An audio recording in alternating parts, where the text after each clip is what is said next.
السلام علیکم۔ آج میں ڈسکس کروں گی آپ کے ساتھ سورہ بقرہ کی آیت نمبر 89 سے ترجمہ اور تفسیر۔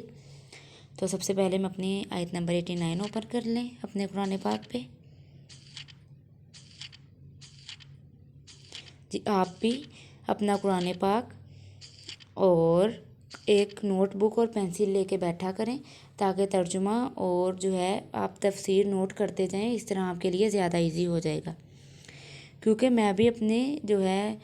تدریس کے دوران اسی طرح کرتی تھی، تو پھر اس طرح ہمیشہ یاد رہتا ہے، انشاءاللہ رہے گا بھی۔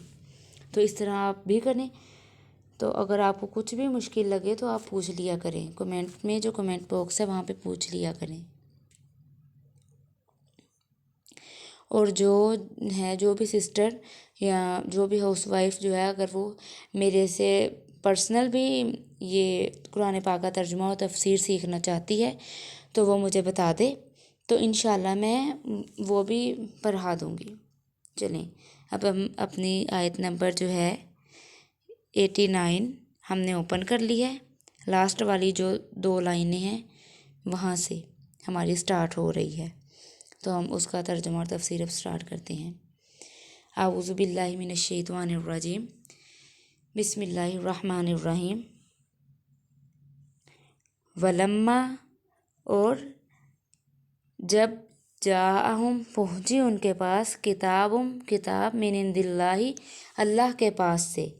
مصدق، جو سچ بتاتی، لما معہم، جو اس کتاب کو جو ان کے پاس ہے، وکانوا، اور وہ تھے، من قبل، اس سے پہلے، یستفتحون، وہ فتح مانگتے تھے، علی الذین، ان لوگوں پر، کفروا، جنہوں نے کفر کیا۔ فلما، پھر جب، جاءہم، پہنچا ان کے پاس، ما عرفوا، جو پہچان رکھا، کفروا بھی، وہ کفر کرتے اس سے، فلعنۃ اللہ، پس لعنت ہے اللہ کی، علی الکافرین، کافروں پر۔ اور جب ان کو ایک ایسی کتاب پہنچی، یعنی قرآن مجید، جو اللہ تعالیٰ کی طرف سے ہے اور اس کتاب کی بھی تصدیق کرنے والی ہے جو پہلے سے ان کے پاس ہے، یعنی تورات، حالانکہ اس کے جو قبل بیان کرتے ہیں اور کفار سے، یعنی مشرکین عرب سے، کہ ایک نبی آنے والے ہیں اور ایک کتاب لانے والے ہیں، مگر پھر جب وہ چیز آ پہنچی جس کو وہ خوب جانتے پہچانتے ہیں تو اس کا صاف انکار کر بیٹھتے۔ سو بس خدا کی مار ہو ایسے منکروں پر کہ جان بوجھ کر محض تعصب کے سبب انکار کریں۔ اب قرآن کو جو مصدق تورات فرمایا، تو اس کی وجہ یہ ہے کہ تورات میں بعثت محمدیہ صلی اللہ علیہ وآلہ وسلم اور نزول قرآن کی جو پیشن گوئیاں تھیں، ان سے ان کا صدق ظاہر ہو گیا۔ سو تورات کا ماننے والا تو قرآن اور صاحب قرآن صلی اللہ علیہ وآلہ وسلم کی تکذیب کر ہی نہیں سکتا، ورنہ تورات کی تکذیب لازم آئے گی۔ اب ایک شبہ اور اس کا جواب۔ اگر کسی کو یہ شبہ ہو کہ جب وہ حق کو حق جانتے تھے تو پھر ان کو مومن کہنا چاہیے، کافر کیسے کہا گیا؟ اب اس کا جواب یہ ہے کہ ایمان صرف جاننے کا نام نہیں بلکہ ماننے کا نام ہے، ورنہ یوں تو شیطان سب سے زیادہ حق کو حق جانتا ہے، مگر جاننے کے باوجود انکار کرنے کی وجہ سے بھی کفر میں شدت بڑھ گئی، زیادہ ہو گئی۔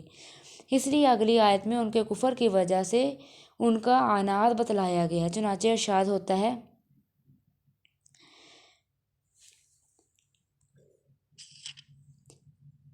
جی اب یہاں سے آیت نمبر 90 سے ترجمہ سٹارٹ ہو رہا ہے ہمارا۔ بئس مشترو، بری چیز ہے وہ جو کہ اشترو، خریدی، بھی، اس سے، انفسہم،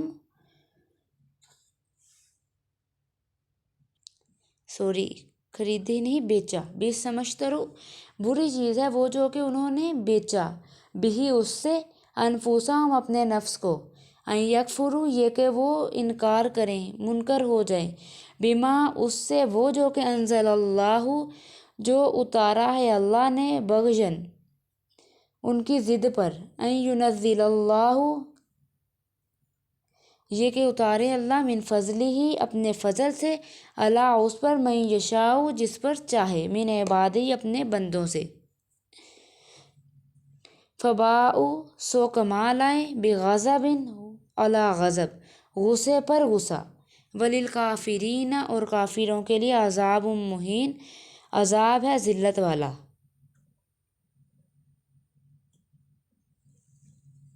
اب جو یہود ہے وہ بغین، وہ ضد میں آ گئے، ان ینزل اللہ، اب اللہ تعالیٰ فرماتے ہیں کہ اللہ تعالیٰ اتاریں جس پر جو چاہیں۔ اب وہ کہتے تھے کہ جو یہود کے اب جو انجیل ہے وہ بھی ہم پر ہی نازل ہوتی، انجیل بھی ہم پر نازل ہوتی اور قرآن بھی ہم پر نازل ہوتا، اور یہی ضد اور وہ اپنی لگا کے بیٹھ گئے ضد کہ ہم پہ کیوں نہیں نازل ہوا، اور اسی وجہ سے پھر وہ ایمان بھی نہیں لے کر آئے، اور اسی طرح پھر وہ سرکشی اور تکبر میں بھر گئے، اور موسیٰ علیہ السلام کے بعد عیسیٰ علیہ السلام آئے، ان پر بھی نہیں مان لے کر آئے، اور اس کے بعد نبی کریم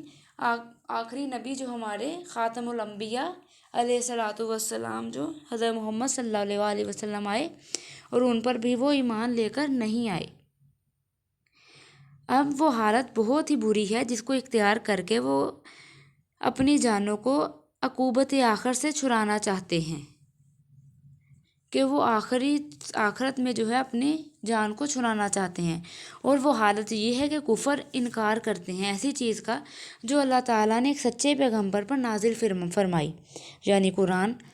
وہ انکار بھی محض اس ضد پر کہ اللہ تعالیٰ اپنے فضل سے جس بندے پر اس کو منظور ہو، یعنی محمد صلی اللہ علیہ وآلہ وسلم پر کیوں نازل فرمائے۔